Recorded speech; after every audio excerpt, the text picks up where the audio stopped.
Hello students, जब मैं live class में पढ़ाता हूँ तो बहुत सारे बच्चे मुझसे पूछते हैं कि सर कैलकुलस बिल्कुल समझ नहीं आती और ऐसा क्या तरीका है कि हम कैलकुलस में भी अच्छा स्कोर कर लें इस कंपार्टमेंट एग्ज़ाम में। तो स्टूडेंट्स, आप लोग को मैं बता देता हूँ कि कैलकुलस अगर आपने बहुत लंबे टाइम से छोड़ रखी है या नहीं पढ़ी और आपको पहले समझ में नहीं आई थी तो एकदम से पूरी परफेक्ट कैलकुलस में होना बहुत मुश्किल है इतने कम टाइम में। तो आपका फोकस ये नहीं होना चाहिए कि आप कैलकुलस में आप क्या क्या चीज़ें नहीं आती हैं उससे आप डर जाओ और आप कुछ भी ना कर पाओ। आपको ये देखना है कि आप कैलकुलस में क्या क्या चीज़ें सीख सकते हो। ठीक है, अगर कैलकुलस के टॉपिक्स की बात करी जाए जो पेपर में आते हैं तो बहुत सारे टॉपिक ऐसे हैं, जैसे आपका कंटिन्यूटी हो गया। ठीक है, कंटिन्यूटी हो गया। अब डिफरेंशिएशन में भी कई तरीके का डिफरेंशिएशन है, अलग अलग तरीके का डिफरेंशिएशन है। इम्प्लिक्ट फंक्शन का अलग है, ठीक है, और इसके अलावा पैरामेट्रिक अलग है। ठीक है, अभी मैं पूरा आपको बताता चलता हूँ। नंबर 4 आपका लॉग वाला अलग है, सेकेंड ऑर्डर अलग है।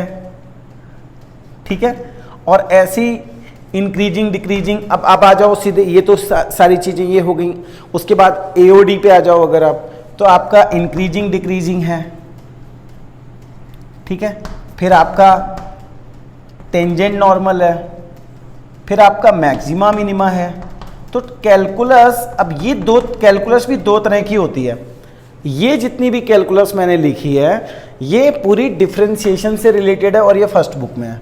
लगभग ये कैलकुलस जो ये वाली मैंने लिखी है लगभग आपकी आधी आएगी। मतलब 35 मार्क्स की अगर बात करें तो 35 में से आप लोगों की लगभग 15 या 17 या 16 नंबर की आपकी ये चीज़ आएगी। अगर मैं इसमें देखूं तो कंटिन्यूटी में अगर एनसीईआरटी के कुछ क्वेश्चंस देखें तो काफ़ी इजी क्वेश्चंस हैं एनसीईआरटी के। ठीक है, आपको कैलकुलस में एनसीईआरटी ही देखनी है। अगर आप इसमें देखें पैरामेट्रिक, लॉग और इन तीनों में, तो इसमें आप एनसीईआरटी देख के जाओ। ठीक है, आप एनसीईआरटी के सिलेक्टेड क्वेश्चंस यहाँ से भी करके जाओ। इसमें भी जो लास्ट के क्वेश्चंस दे रखे हैं ना, स्पेशली 26 से 30, वो वाले क्वेश्चंस अगर आप देख के जाओ, मैंने ऑलरेडी करा रखे हैं। एनसीईआरटी में पैरामेट्रिक, लॉग, सेकंड, आप ये मान के चलो कि आपको एक ना एक क्वेश्चन यहाँ से मिल जाना है। ऐसे ही इंक्रीजिंग और इनका भी आप एनसीईआरटी से क्वेश्चंस करके जाओ। ठीक है, आप कुछ मत करो पी/क्यूज और बाकी चीज़ें आप मत करो। और बाकी अगर आप इतनी चीज़ें कंप्लीट करोगे तो आपका थोड़ा सा डर निकलेगा। जब आप पहले ही इतने मुश्किल क्वेश्चंस देख लेते हो तो आपको थोड़ा सा डर लग जाता है। तो ये चीज़ें आप करो। उसके बाद जब इनमें से जो चीज़ें आपको जैसे मैक्सिमा मिनिमा टफ लग रहा है तो इसमें भी आपके जो एनसीईआरटी के लास्ट की क्वेश्चंस हैं 16 से लेकर के 6.5 में, उसके बाद वाले 16 से लेकर जितने भी क्वेश्चंस हैं 7-8 वही क्वेश्चंस आप करो। ठीक है, इससे आपको काफ़ी ज़्यादा बेनिफिट मिलेगा। और लास्ट ईयर क्या देखा गया कि इंक्रीजिंग डिक्रीजिंग का बहुत नॉर्मल सा क्वेश्चन पेपर में आ गया, बट आपने पूरा कैलकुलस ही छोड़ दिया था तो आपके साथ हुआ ये कि आप पूरे में फंस गए, है ना, कि आपको लगा कि यार ये तो पूरा कैलकुलस ही टफ होता है, तो आपने कुछ भी नहीं करा। इंक्रीजिंग डिक्रीजिंग का इजी आ गया था, ऐसी लॉग वाला एक आ गया था, एक सेकंड ऑर्डर डेरिवेटिव का भी क्वेश्चन आ गया था और में लगा के किसी सेट में कोई था, किसी सेट में कोई था।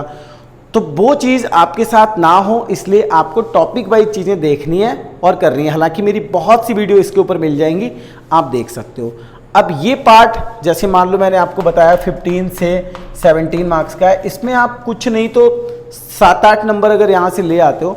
तो अब मैं आपको बताता हूँ कि इंटीग्रेशन में आप क्या कर सकते हो। अगर इंटीग्रेशन की बात करें तो सब्स्टिट्यूशन, ठीक है, काफ़ी मुश्किल पड़ता है इंटीग्रेशन के लिए। इंटीग्रेशन जब आप सीखना चाहते हो, फिर आपका पार्शियल फ्रैक्शन जिसका क्वेश्चन आता ही आता है जनरली, पार्शियल फ्रैक्शन, और फिर आपका बाई पार्ट, ये आपके इंटीग्रेशन में रहते हैं। उसके बाद अगर आप डेफिनेट इंटीग्रेशन देखते हो तो सिर्फ आप लिमिट पुट करना सीख लो, बाकी डिटेल में आप उसको नहीं पढ़ सकते। अभी प्रॉपर्टीज़ वाली कुछ चीज़ें आप एकदम से करोगे तो आपको मुश्किल पड़ेगा। इसमें से आप सिर्फ ये पढ़ लो। ठीक है, ये भी एक नंबर के पॉइंट ऑफ व्यू से देखा जाए तो बाई पार्ट भी आ सकता है। एनसीईआरटी से इसके जो 7.5 एक्सरसाइज है, उस एक्सरसाइज के जो क्वेश्चंस हैं, लास्ट ईयर भी 8th क्वेश्चन आया था और आप 7th कर लो, 9th कर लो, 10th कर लो, तो ऐसे करके 7.5 के जो एक्सरसाइज के क्वेश्चंस हैं वो कर लो। स्टार्टिंग के कुछ क्वेश्चन बाई पार्ट के कर लो आप। ठीक है, इसके बाद अगर आप देखोगे आप AOI में सिर्फ और सिर्फ पहली एक्सरसाइज NCERT की लगा के चले जाओ, बाकी आप परेशान मत हो। अब ये जैसे इसमें मान लो टप में तुम पड़ गए पीछे, तो इंटीग्रेशन इतना बड़ा है कि आपके 2 महीने भी कम है, तो आप मत करो। AOI में 8.1 लगा के जाओ। डिफरेंशियल इक्वेशन में 3 चीजें होती हैं, होमोजीनियस और लीनियर और वेरिएबल सेपरेबल, ठीक है।